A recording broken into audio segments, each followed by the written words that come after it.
아름다운 동행이라는 제목으로 말씀을 증거합니다. 지금 교회력 따라 제가 설교를 하는데요. 지난주가 성령 강림절 시작입니다. 그리고 교회력에서는 성령 강림절이 제일 긴 그런 날이고요. 여러분 잘 알다시피 성령 강림절은 그 마가의 다락방에서 120명이 기도할 때 그때 성령의 폭발이 일어났죠. 그거를 기념하는 것이 성령 강림절입니다. 그래서 지난주에 제가 성령 강림절 설교를 못했어요. 그래서 오늘 성령 강림에 대해서, 성령님에 대해서 한번 말씀을 나누려고 합니다. 그 말씀의 제목이 아름다운 동행인데요. 그 성령님과 아름답게 동행하자, 그런 이제 취지로 이렇게 말씀을 드리는데, 여러분 우리 인간은요 인생을 혼자 살 수 없어요.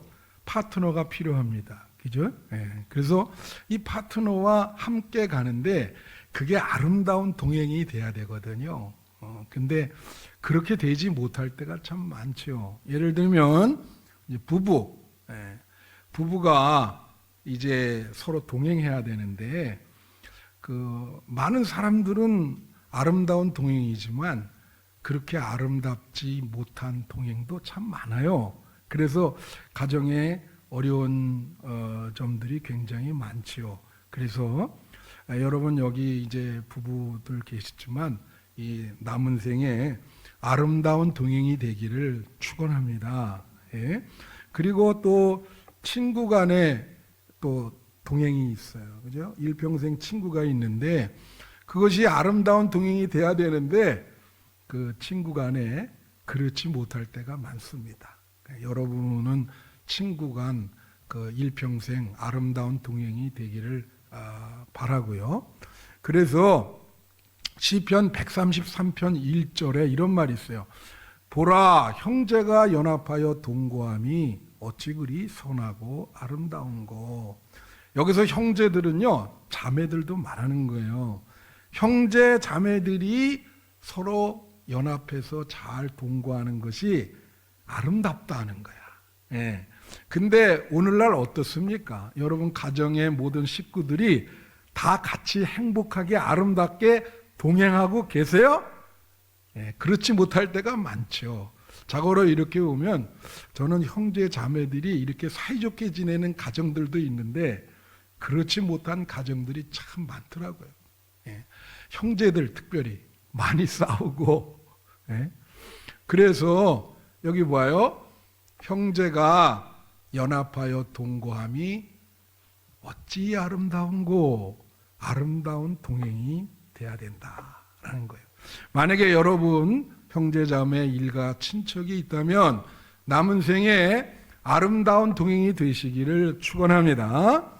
근데 성경에 창세기에 보면 5장에 무슨 얘기가 나오냐면 에녹 얘기가 나와요. 에녹이 한 고기에 3절인가 4절 이렇게 할애되어 있는데 굉장히 중요한 게 이런 표현이 있습니다. 에녹이 365년을 살았는데 그동안 하나님과 동행함으로 하나님이 죽음을 보지 않고 에녹을 데려갔다. 그런 표현이 나와요. 뭐라고요? 에녹이 365년 동안 하나님과 동행했다. 그러니까 여기에 에녹의 동행은 지금 무슨 그 친구나 뭐 부부간의 동행이 아니라 우리 신앙의 대상이신 하나님과 평생 동행했다는 거야. 그래서 그 동행이 너무 그렇게 아름다우니까 하나님이 그냥 데려갔어요. 여러분 신앙이라는 게 뭐예요? 하나님과 동행하는 겁니다. 예수님과 동행하는 거예요. 성령님과 동행하는 거예요. 여러분 남은 생에 하나님, 성령님, 예수님과 잘 동행하시는 여러분 되시기를 바라요. 사이좋게 아름다운 동행이 돼야 된다는 거죠. 그래서 요한복음 14장 오늘 본문 16절에 보면요 무슨 말이 나오냐면 내가 아버지께 구하겠으니 그가 또 다른 보혜사를 너희에게 주사 영원토록 너희와 함께 있게 하리니, 그런 말씀이 있어요. 제가 이거 새벽 기도 때 말씀을 드렸지만, 이 지금 12장부터 13, 14, 15 이게 다 무슨 얘기냐면은 예수님이 조금 있으면 십자가를 지세요. 그리고 이게 최후의 만찬, 그 다마, 그걸 나누는 건데, 근데 제자들은 지금 무슨 어려움과 근심이 있냐면, 예수님이 자꾸 십자가 지시고 뭐 일어남시 어디를 간다 그러니까, 예수님이 이제 십자가 지시고 부활승천하시고 가시면 신앙의 대상이 없어지는 거 아닙니까? 그러니까 예수님이 자꾸 뭐 자기 어디 이제 간다 그러니까 마음이 불안한 거예요. 무슨 말씀인지 아세요? 불안한 거예요. 제자들이 지금 마음이 불안해. 예수님이 자꾸 어디를 간다 그러니까. 그래서 자꾸 물어봐요. 어디 가십니까? 베드로가 물어보고, 도마도 어디 가시는지 길을 가르쳐 달라 그러고, 빌립도 막 보여달라 그러고 그러거든요. 그게 불안해서 그러는데, 근데 예수님이 약속을 하는 거예요. 무슨 약속을 하냐면, 내가 이제 부활하고 십자가 지고 부활하고 승천해서 하나님 천국에 가면 하나님께 구해서 그가 또 다른 보혜사를 너희에게 보내도록 해주겠다. 그리고 너희와 영원토록 함께 있게 해주겠다. 그렇게 얘기를 해요. 그러니까 보혜사라고 하는 게 그 파라클레토스라고 옆에서 도와주는 사람입니다. 그죠? 다른 뜻이 없어요. 옆에서 도와주는 분. 그 옆에 도와주는 분이 있으면 좋잖아요. 옆에서 도와주는 분. 근데 또 다른 보혜사라 그랬어요. 그러니까 첫 번째 보혜사는 누구냐면 예수님인 거예요. 두 번째 보혜사는 성령님인 거예요. 그러니까 또 다른 보혜사를 내가 하나님께 간청해서 보내주겠다는 것은 성령님을 보내주겠다. 그러니까 결국은 제자들이 예수님이 안 보이면 불안해하니까 여기에 연속성이라는 게 있는 거예요. 그러니까 예수님이 성령님으로 오신다는 거죠. 그러니까 결국은 예수님이 성령님이고 성령님이 예수님입니다. 그래서 너희들이 불안해하니까 내가 천국 가서 하나님께 구해서 성령님을 보내주겠다. 근데 그 성령님은 바로 나다. 그래서 나와 함께 영원히 있는 것이다. 영원히 있는 것이다. 그렇게 얘기했어요. 그러니까 여러분 남은 생에 예수님이 지금 여기 계시고 성령님으로 남은 생에 예수님과 아름답게 동행하면서 신앙생활 하시는 여러분 되시기를 축원합니다. 근데 오늘 본문에 보면 이 동행이 아름다운 동행이 돼야 되잖아요. 그 아름다운 동행이 되려면 세 가지 조건이 필요해. 무슨 사람과도 부부라도 그렇고 뭐 친구 간에도 그렇고 아름다운 동행이 되려면 세 가지 조건이 필요해요. 첫째가 뭐냐? 현존입니다. 현존. 현존이라는 게 다른 말이 아니에요. 프레젠스. 옆에 있다는 거예요. 옆에 있어야 돼. 그죠? 그리고 옆에 있다는 거를 느껴야 돼요. 제가 그 이민교회를 한 18년 했지만은 그 기록이 엄마, 기록이 아빠 있어요. 그 문제점이 뭐냐면은 그 아빠는 여기서 돈만 벌고 이렇게 붙여주고 1년에 한 번 거기 가거든. 그 애가 아빠를 잘 모르는 거죠. 아빠의 현존을 느끼지를 못해. 그러니까 어려움이 있죠. 아빠랑 같이 현존을 느껴야 되는데 그게 안 되는 거예요. 그런 경우는 참 많죠. 그런데 오늘 한번 본문 볼까요? 여기 보면 17절 여기 이런 말이 있어요. 그는 진리의 영이라 세상은 능히 그를 받지 못하나니 이는 그를 보지도 못하고 알지도 못함이라. 그러나 너희는 그를 아나니. 진리의 영이라는 게 성령님이 그렇다는 거거든요. 근데 예수님이 설명하기를 그 성령님을 세상 사람들은 보지도 알지도 못하는데 너희는 그 성령님을 보고 알 것이다. 그러면서 하시는 말씀이 그는 너희와 함께 거하시며 너희 속에 계시겠습니다. 성령님이 우리와 함께 거하고 우리 속에 있다는 거예요. 여러분, 성령님이 여러분 마음 속에 계십니다. 그걸 느끼셔야 돼요. 그걸 느끼는 게 현존이에요. 예? 그걸 느끼는 게 현존. 내가 여기서 이거 설명할 때 항상 하는 게 있어. 여러분, 어네스트 해밍웨이라는 사람이 쓴 소설 중에 누구를 위하여 종을 울리라는 게 있어요. 제가 스페인 여행 갔을 때 거기 갔거든요. 그 성당 종 울리는. 그 내용이 뭐냐면 뭐 시간이 없으니까 마지막 장면에 어떻게 나오냐면 그 로베르트라 이 사람 미국인입니다. 스페인 내전에 참전했는데 마지막에 이제 마리아 같이 이렇게 전투하는 그 여인인데 이제 서로 사랑에 빠져요. 마지막에 수많은 적군이 밀려와. 그래서 이제 다 죽게 생겼어. 그러니까 이 로베르트라는 이 미국인이 내가 혼자 여기서 감당할 테니까 당신은 다 가시오. 이제 그래서 그 마지막 장면이 뭐냐면은 근데 이 마리아라고 하는 이 여인이 난 여기서 같이 죽겠다 그래. 그러니까 설득을 할 때 뭐라 하냐면 이렇게 얘기하는 거예요.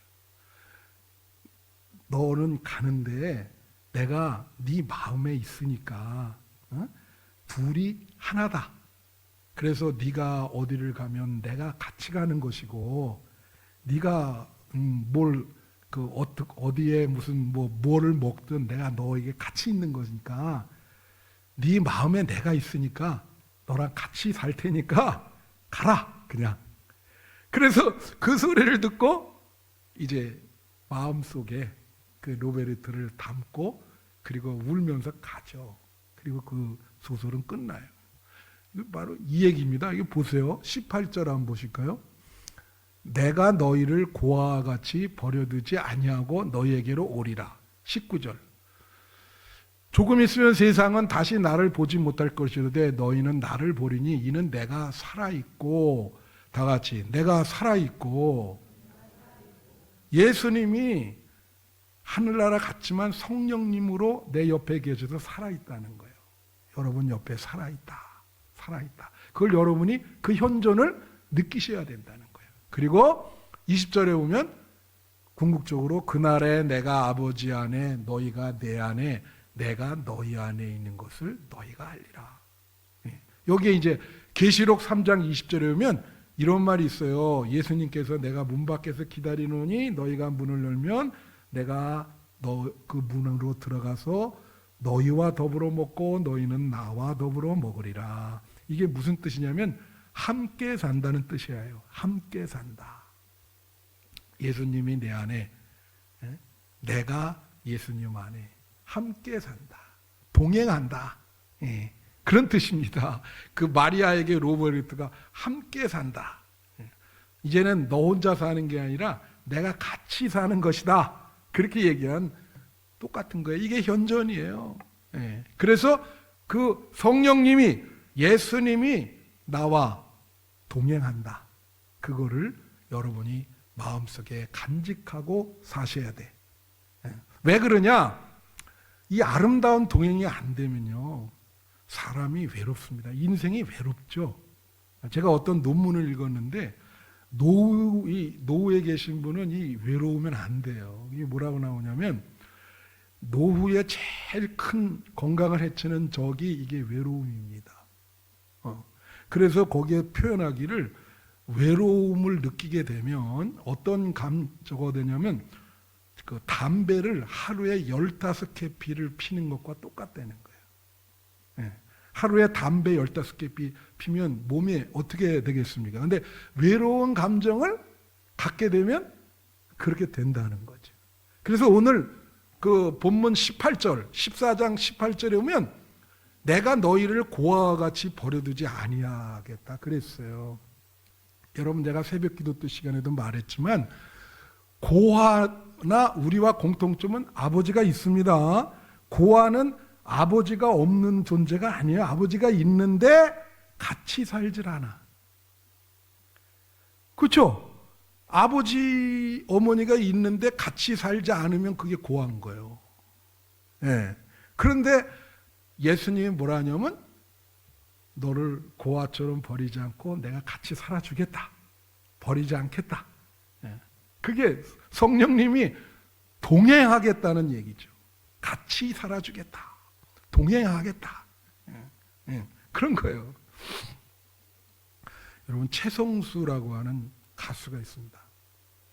그래서 내가 오늘 그 설교 이렇게 준비하고 아침에 추 목사님한테 최성수의 동행이라고 하는 노래 아니야? 그랬더니 동행은 모르겠고 최성수라는 사람은 어렴풋이 기억이 난다. 그러더라고요. 그 가사가 이래요. 최성수의 동행이라고 하는 노래가 어떻게 나오냐면, 아직도 내게 슬픔이 우두커니 남아있어요. 어둠으로 간 줄을 모르고 외롭게 헤매이는 미로. 그리고 뭐라고 나오냐면, 누군가 나와 함께 울어줄 사람이 있습니까? 누군가 나와 함께 따뜻한 동행을 할 수 있는 사람이 있어요. 외침이요. 누군가 나와 함께 울어줄 사람이 있습니까? 동행자가. 그죠? 그게 중요해요. 홀로 사는 사람들이 왜 위험하냐? 집에 이제 어둠이 비쳐서 들어가면 빈집이라. 그죠? 빈집이라는 건 뭘 뜻할까요? 그거는 허무를 말하는 거예요. 공허와 허무, 빈집. 그죠? 근데 거기에 뭐예요? 예수님이 계시다. 빈집에 들어갔는데 그 예수님이 딱 앉아 계세요. 맞이해 주시면서 동행한다. 그래서 중요한 거예요, 이 동행이. 왜냐하면 그 아까 성령 찬양을 했잖아요. 이런 부분이 있어요. 힘이 없고 연약하나 애통하며 비오니. 얼마나 간절합니까? 힘이 없고 연약하는데 통곡하며 비오니 나에게 세상을 살아갈 힘을 달라. 누군가 여러분에게 힘주는 분 계세요? 힘내시기를 바랍니다. 그래서 남은 생에 홀로 가지 마시고 예수님, 성령님 동행해 주신다니까 그분 꼭 잡고 가세요. 외롭지 않을 거예요. 둘째로 사랑입니다. 여러분, 아름다운 동행이 되려면 서로 사랑해야 돼요. 부부든 친구든 일가 친척이든, 그쵸? 신앙도 마찬가지예요. 예수님을 사랑해야 아름다운 동행이 되겠죠? 세상에 힘든 게 뭔지 아세요?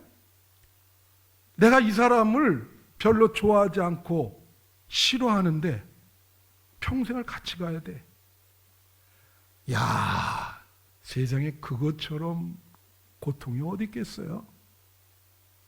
정말 고통스럽죠. 예? 아니 이건 이게 사랑하는 마음도 없고 서로 마음도 안 맞고 뜻도 안 맞는데 같이 간다. 이건 매일매일이 지옥이요.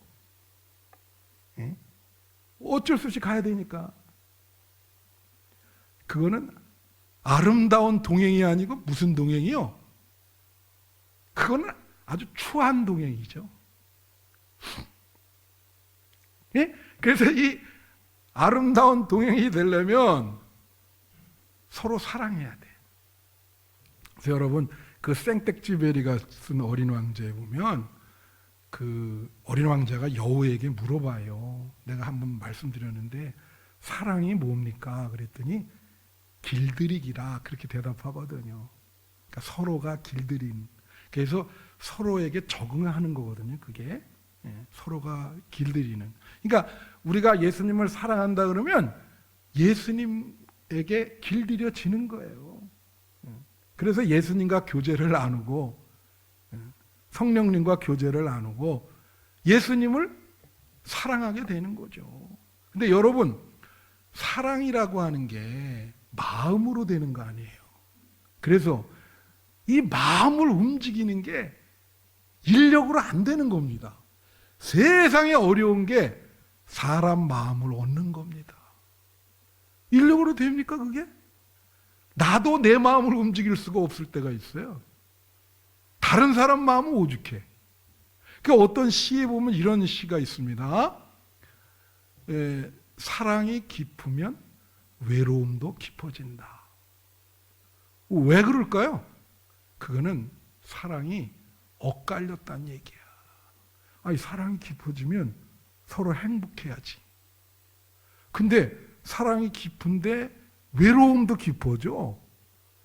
그럼 서로가 이게 사랑이 만나는 게 아니죠. 같이 있지만은 이게 외로운 거예요. 그러니까 이게 문제가 크죠. 마음이 안 되는 거지. 일종의 뭐 짝사랑이라고 그럴까? 예. 이게 제가 제일 슬픈 게 짝사랑 아니겠어요? 예. 근데 진짜 여러분이 사랑하면 거기는 기쁨이 있고 설레임이 있고 그런 거예요. 여러분, 예수님 사랑하십니까? 그게 중요한 거예요. 신앙이 예수님 사랑하는 건데 그 마음이 들기가 그렇게 쉽질 않아요. 그죠? 여러분,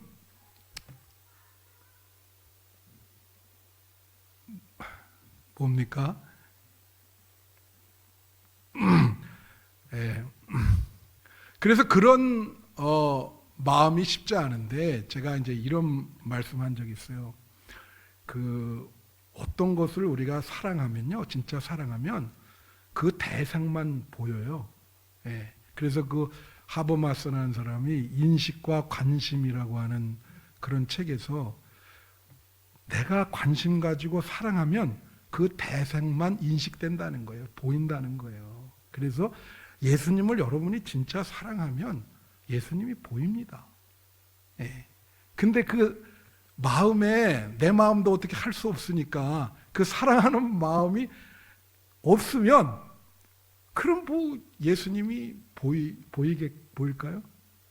제가 그런 예화를 드린 일이 있는데 어떤 목사님이 바둑을 좋아해. 그래서 매일 그 바둑 두느라고 뭐 이 다른 걸 못해. 주일날 딱 됐는데 그 교회가 연세 드신 분들이 많아서 머리가 허연 분들이 많아요. 그래서 까만 머리랑 하얀 머리가 있으니까 딱 보면서 아, 요렇게 치면 아다리가 되겠구만. 제대로 앉았네. 네, 그것만 보이는 거지. 너무 그걸 좋아하니까. 네, 그런 거예요. 여러분, 예수님 좋아하면 예수님 보입니다. 근데 여러분이 그런 마음이 없는 거예요. 여기 오늘 본문에 보면 어떤 말이 있냐면 나를 사랑하면 내 말을 지킬 것이다. 자, 여기 21절과 23절을 보내주세요. 여기 21절에 보면 나의 계명을 지키는 자라야 나를 사랑하는 자니 나를 사랑하는 자는 내 아버지께 사랑을 받을 것이요 나도 그를 사랑하여 그에게 나를 나타내리라. 여기에 사랑이라는 말이 4번 나와요. 23절 여기도 사랑이라는 말이 3번 나오는데 예수께서 대답하시되 사람이 나를 사랑하면 내 말을 지킨다.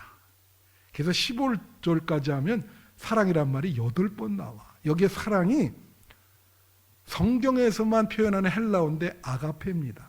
아가페라는 거 아시죠? 아가페는 하나님의 사랑, 예수님의 사랑이에요. 근데 그거를 인간에게 요구를 하고 계셔. 네가 나를 무조건적으로 사랑한다면 내 말을 지킬 것이다. 여러분, 사랑하면 어떻게 될까요? 아니, 사랑하면 약속도 지키고 그를 위해서 일하는 것이 피곤하지 아니하고 그렇잖아요. 예? 사랑하면 아니, 부모가 놀이동산에 애를 데려갔는데 애들이 많은데 자기 애를 사랑하니까 자기 애만 보이잖아. 그 애를 위해서 그냥 모든 조처를 다 해주잖아. 그게 사랑이요. 그런 사랑으로 예수님을 사랑하라는 거예요. 예. 그래서 나를 사랑하면 내 말을 지킨다. 말씀을 지킨다. 예수님이 그랬거든요. 그 예를 들면 한번 봅시다. 여러분, 예배를 드린단 말이에요. 그죠? 예배도 하나의 약속이잖아요. 하나님께 중요한 약속이죠. 그런데 어떤 분들은 보면 예배에 항상 늦는 분이 있거든. 그래서 뭐 예배가 시작했는데 한 10분이나 15분 늦게 온다고. 그거는 말씀을 지키는 것도 아니고 예수님을 사랑하는 마음이 없는 거예요. 예?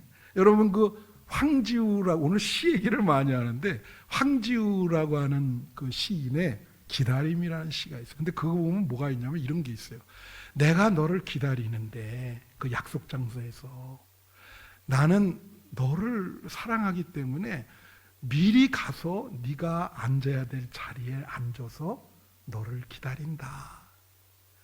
그러는데 너가 올라오는 발자국 소리를 듣는데 내 심장이 너무나 쿵쿵 뛰는 그런 거를 내가 지금 느끼게 된다. 이런 시예요. 예?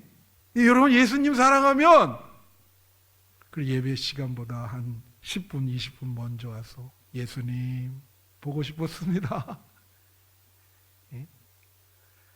나를 사랑하면 내 말을 지킬 것이다.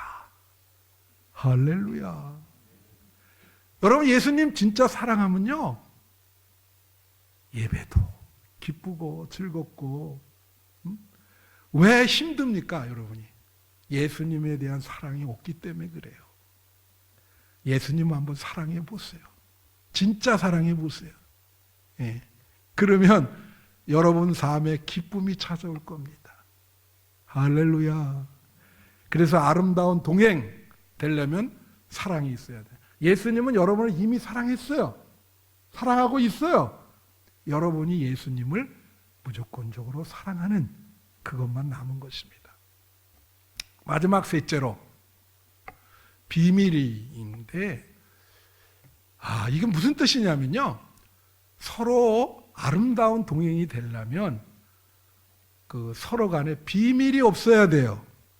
비밀이. 여러분 이 부부간에 이렇게 TV 예능 프로 중에 옛날에 그런 거 봤어. 오래된 부부를 이렇게 앉혀다가 당신이 당신 아내와 남편을 얼마나 아냐. 그래서 뭐 당신 아내가 제일 좋아하는 게 뭡니까? 뭐 이런 거 물어보더라고요. 이렇게. 그래서 잘 맞추면은 점수가 올라가고. 그래서 내가 왜 우리 남편의 이런 걸 몰랐을까? 그죠? 네. 아내에 대해서 이런 거, 그 TV 시리즈에 내 그런 걸 한번 보고, 야, 참 흥미로운, 그거다. 예? 여러분 아내, 남편 얼마나 잘 아시는지 전 모르겠습니다. 예, 이게 그 비밀, 예? 여기 보면, 그게 비밀이 없어야 되거든요, 이게. 예, 근데 여기 보면, 오늘 21절 한번 보세요. 자, 이렇게, 나의 계명을 지키는 자의 나를 사랑하는 자니 나를 사랑하는 자는 내 아버지께 사랑을 받을 것이요 나도 그를 사랑하여 그에게 나를 나타내리라. 다 같이 나를 나타내리라. 예. 여러분 성경에 보면 구원이 비밀이거든요. 고린도전서에 나와 있어요. 이게 비밀이다. 근데 나를 사랑하면 예수님께서 그 구원의 비밀을 보여준다는 얘기야. 알려주겠다. 그러니까 22절에 보면 이 22절 보이죠. 가로다니는 유다가 뭐라냐면 왜 그 비밀을 우리에게는 나타나시고 세상 사람들에게는 보여주지 않습니까? 예수님 대답은 뭐예요? 여러분은 성도는 나를 사랑하니까 그 사랑하는 성도에게는 내가 나를 보여주겠다. 세상 사람들은 나를 사랑하지도 않고 모르잖아요. 그러니까 내 비밀을 보여줄 수가 없는 거예요. 그러니까 여러분 보세요. 예수님이 자신의 비밀을 여러분에게 다 보여준다고. 그죠? 예수님과 아름다운 동행, 성령님과 아름다운 동행. 그러면 여러분도 어떻게 해요? 여러분의 비밀을 다 예수님께 보여드려야지. 그러니까 그게 뭐냐? 기도하는 거예요. 시편의 기도가 다 그런 기도예요. 자기 숨어 있는 부분을 예수님께 다 토로하는 거예요. 어? 주님, 나는 이렇습니다. 그 비밀을 다 보여주죠. 기도하면서. 그래야 아름다운 동행이 되는 거죠. 물론 예수님이 다 아시겠죠. 그래서 여러분, 이런 게 있어요. 우리가 예수님께서 구원의 비밀을 우리에게 다 보여주시고, 우리도 우리의 비밀을 다 예수님께 털어놓고 예수님이 나와 동행한다고 하는 것을 확신을 하면 두 가지가 주어지는데, 하나는 우리는 숨어서 죄를 짓지 못합니다. 숨은 죄, 그걸 못해요. 왜? 예수님이 지금 동행하고 계신데, 예? 내 비밀을 다 알고 있는데 어떻게 숨은 죄를 짓겠어요? 못하지. 여기 계신데. 그렇죠? 근데 만약에 예수님이 동행한다는 그 확신이 있는데 숨은 죄를 진다. 그거는 동행을 확신하는 게 아니죠. 서로 비밀이 없어야 되잖아. 그리고 예수님의 동행, 아름다운 동행이 된다면은 기쁨이 있어야 돼. 서로 모든 것을 다 공유하는, 예수님과 공유하는 모든 것. 그러면서 기쁨이, 마치 친구처럼, 자비로운 아버지처럼, 돌보시는 어머니처럼, 다정한 친구처럼 이렇게 동행이 되는 거예요. 예수님께 다 보여주고 예수님이 또 나를 인도하고. 여러분, 그런 예수님과 아름다운 동행이 되시기를 축원해요. 그러면 우리가 하나님, 예수님의 음성을 듣게 되잖아요. 여러분, 우리가 이렇게 아름다운 동행이 되면 그 파트너의 소리를 잘 알아듣게 돼 있습니다. 이제 이 동행이 잘 안 되면, 뻐그러지면 못 알아들어요. 그 공감이 안 된다고, 그게. 그러니까 괴로운 거죠. 그러니까 예수님의 음성을 여러분 들을 수 있어야 되거든. 그러니까 어떤 분이 말해요. 자기는 예수님의 음성을 듣는다 그래. 그래서 그거 어떻게 듣냐 그랬더니 아주 좋은 답이 왔어. 들어보면 안다는 거예요. 근데 여러분, 진짜 들어보면 압니다. 예수님이 뭐 이상한 소리 하겠어요? 제가 말씀 맺히면서 진짜 신비적인 얘기를 하나 할게요. 제가 요 몇 주 전에 진짜 하나님의 음성, 예수님의 음성을 들었거든요. 근데 생각에 아주 정말로 전혀 그럴 상황이 아니거든, 지금. 내가 딴 생각을 하고 있었고 딴 일을 하고 있었는데 귀에 그게 딱 들리는 거예요. 근데 무슨 소리를 들었느냐, 하나님 사랑, 이런 걸, 그게 들렸어요. 자, 이 소리를 듣고, 이거 분명히 하나님의 음성이지. 이건 예수님의 음성, 하나님 사랑이니까. 그래서 나는 고민에 빠졌어요. 하나님이 나를 사랑한다는 건지, 하나님 사랑을 세상에 전하라는 건지, 두 개 다죠. 그러나 제가 분명히 들었거든. 하나님 사랑. 아주 큰 소리로 딱 들리더라고. 그게 음성을 듣는 거예요. 들어보면 안 되니까요. 그죠? 하나님이 좋은 소리 하시겠지 나쁜 소리 하시겠어요? 예? 자, 여러분, 말씀을 맺히면서 저는 여러분에게 물어보겠습니다. 지금까지 신앙생활, 하나님과 동행, 예수님과 동행, 성령님과 동행하셨는데 잘 아름다운 동행이 되셨나요? 지금까지 아름다운 동행이 되셨는지 한번 반성해 보시고, 남은 생에도 많잖아요, 시간이. 그런데 참 어려운 길일 텐데 홀로 가지 마시고 예수님과 아름다운 동행이 되시기를 축원합니다. 성령님과 아름다운 동행이 되시기를 축원합니다.